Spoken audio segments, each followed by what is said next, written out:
The Department of Transportation has announced the results of a crackdown on unsafe semi-truck driving. The operation happened along I-84 on the Columbia River Gorge in eastern Oregon in April and May. Nearly 500 drivers were caught bypassing an open-way station.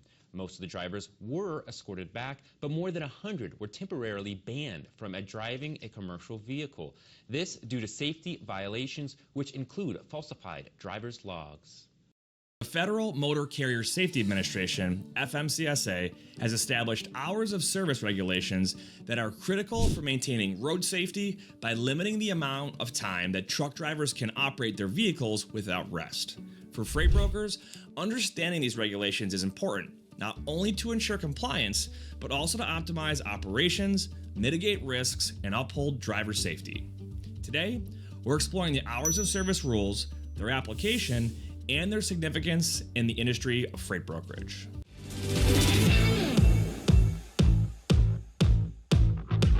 Thanks for checking out the Freight 360 YouTube channel. I'm Nate Cross, and today we're going to discuss hours of service for truck drivers. Please take a moment to like, subscribe, and hit the bell icon so YouTube can get us in front of more people just like you. And please, check out our sponsors in the description box to support this channel. If you'd like to learn more about Freight 360 and our training, check out the Freight Broker Basics course using the link below. It's a self-paced program taught by us that covers everything, including how to start your own brokerage, land new customers, grow your business, and even hire the right employees. The core of hours of service regulations. At their heart, the hours of service regulations are designed to combat fatigue among commercial drivers, which can lead to accidents and jeopardize road safety. The rules encompass several key components. First up is the daily driving limit. Drivers are allowed a maximum of 11 hours of drive time after they've had 10 consecutive hours off duty. The 10 hours off is usually used for drivers to park their truck and sleep in their cab. This time is often referred to as a driver's reset time. Next up is the 14-hour window. This rule stipulates that once a driver starts their day, they have a 14-hour window to complete all of their driving tasks. But remember, they can only drive for 11 of these 14 hours. Driving is not permitted beyond this time frame until the driver's completed their 10-hour reset. Next up is 30-minute breaks. Drivers must take a 30-minute break if they've driven for a period of 8 cumulative hours without at least a 30-minute break before. Think of this as like a lunch break for other types of workers out there. Next is the weekly hours limit. The regulations enforce a 60 or 70 hour limit in a 7 or 8 consecutive day period, respectively, which can be reset with a 34-hour off-duty period. 34 hours is simply that normal 10-hour reset plus an extra full day. So even though a driver can drive 11 hours total in a single day, they can't exceed 60 or 70 hours within a 7 or 8 day period.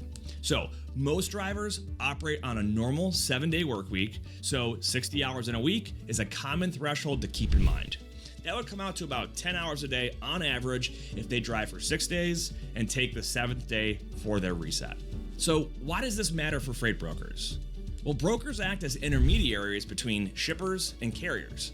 So understanding and applying the FMCSA's regulations is essential for several reasons. First is compliance.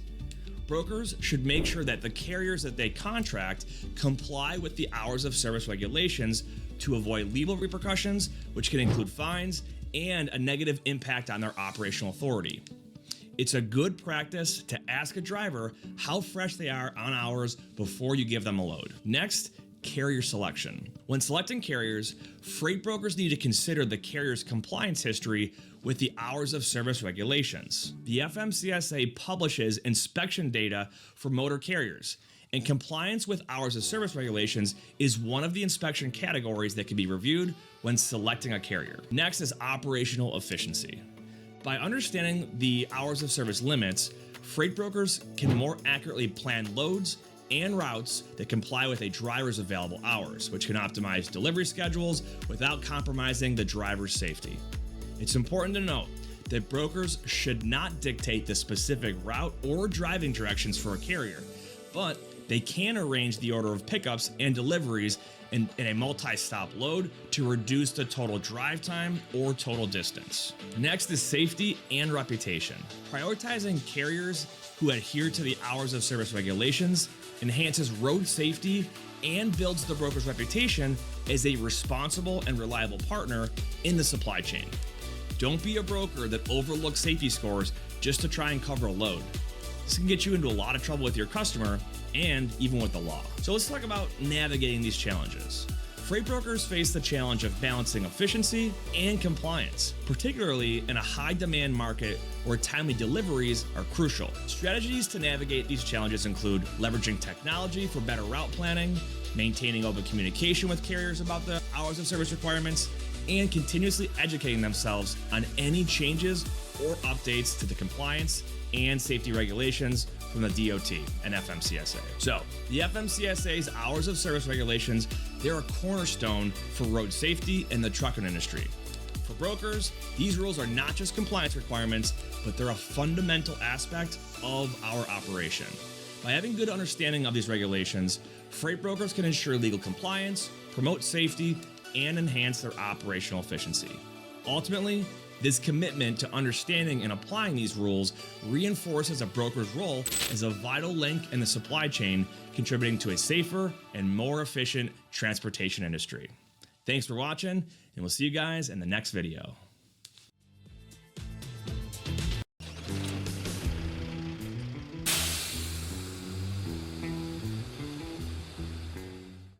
Okay, this video is going to be really straightforward. This is about truck pre-trips. Now, before you dismiss this, I just want to say that I've trained a lot of guys, I've done a lot of road tests with people, and they always miss things. I mean, it's very rare that somebody hits all of the right things. So I want to give you just this really straightforward training. I'll give you 7 things to look for, and if you do this and get into a routine, you can check out your truck in like less than 3 minutes. You combine that with our trailer video, which is 3 to 5 minutes. You can check out 90% of things on your truck in less than 10 minutes and stop running into little problems that you can prevent just by looking at it before you take off for the day. So let's watch this video and get really good at these things. These 7 things are lights, tires, hub oil levels, inner wheel seals, engine fluid levels, radiator hoses, and belts. Now it sounds like a mouthful, but it's super straightforward. You already do 4 of those things on the trailer, so we're just adding 3 things to account for the engine. I'm gonna start by walking around the truck. This truck has a really cool feature where I can turn on all the lights with this light test function. If your truck doesn't have that, it's no big deal. You can still turn on all your lights yourself and check your headlights and hazards and brake lights. But if you have this feature, it's awesome. Start thumping tires. Check my hub oil level. That looks great. Coming in here, this is a great opportunity when you're checking your inner wheel sill. You also get the chance to look at your brakes. This has disc brakes, so we need to look at the backside to the inspection panel there. Drum brakes you'll be able to see really easily, of course. Let's keep moving around the truck. Thumping those tires, and also while I'm on this side, one thing I love to check is make sure your 5th wheel release lever is all the way in, suggesting that your kingpin is locked in. I know that sounds simple, but we've seen it where it's not fully locked, and that's a great way to find out. Now we're going to come back behind the truck. You notice that we couldn't see hub oil levels on the drives because they don't have sight glasses. That's okay. For the drives, just come back here with the light, shine those on the wheel sills, see if any oil's on there. As we're doing this, once again, it's a great opportunity to see the brakes. You can see our inspection cover back in here that we could look at our disc brakes. And then I'm also looking at my lines. I'm looking at my airbags. Anything chafing, any cords exposed, all that type of stuff. We're back here, we can see our lights. Brake lights are looking great. And then while I'm back here, one thing I like to check as well is I take my light and I shine it up on the jaws of my 5th wheel. It's a huge safety thing if that's not locked in, and it's super easy to check. We can see the jaws are around the kingpin. We're doing great. Now I'm going to go around the other side of the truck and check all the same things.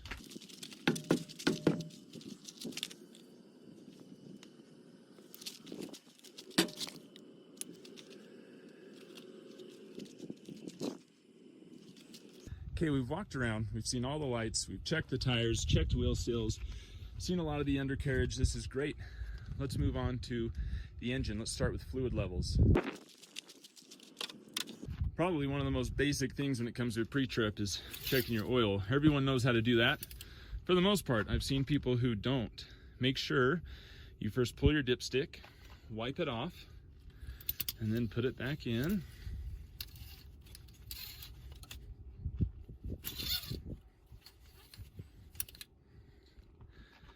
Checking my level.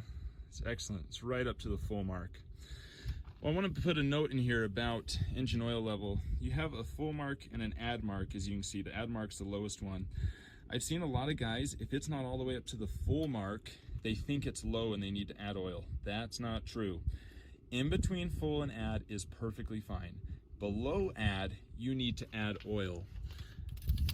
But if it's between, just leave it. Don't worry about it. Engine oil is good. Washer fluid, of course this isn't something that your truck won't run without, but if you get in a snowstorm without washer fluid, you'll learn why it's important to have. Let's check our coolant level. Coolant reservoir is on this side of the truck. So I can see my lines, it's see-through, so that's super easy, right? That's so helpful.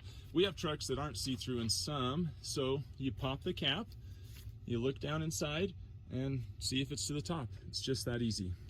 So we've checked fluid levels. Next, let's talk radiator hoses. It's really not a mystery. Radiator hoses, make sure they're not rubbing, make sure they're not leaking. For example, I'm just noticing this apparently has got a little leak going on here. That's a great sign that a hose might be going out. You usually can't tell if they're about to go bad, but what you can look for is anything that's rubbing where it shouldn't be. They've got all these clamps here to help with that, but if they come loose, they can rub. So that's what you're trying to find. And then just seeing if you see any leaks in general. At the same time, I'm seeing all these other lines. Are any of my heat shields around my turbos loose? Is any of the loom come off? That's what I'm looking for. Last, at the same time, I want to be checking my belts. And the other side's easier on this truck. Now with belts, it's no rocket science. You just give them a good tug to make sure they're tight, to make sure your tensioner's functioning. And then you try and kind of bend them inside out to look for cracking. If any of the ribs are cracking, that's a sign that the belt's going bad. It needs to be replaced. Super easy to replace or fix a belt, but if it goes out, you're down. Same time, now I'm on this side of the engine. I can see all these air lines here. I can see all this loom for air and electrical lines. Look at that stuff. Is any of it cut? Is any of it rubbed through? You don't have to be a mechanic to see that a hose is damaged, right? You can see that stuff. So don't be afraid to just take a minute and look. And that's it. We've done those 7 things. Now it took longer in this video because I'm explaining it to you, but this is 3 minutes worth of work. You get into routine, super easy. I promise if you check these 7 things on the truck, watch our trailer video and check those 4 things on the trailer, 95% of your problems are gone because you're gonna find them before they're actually a problem. Be safe.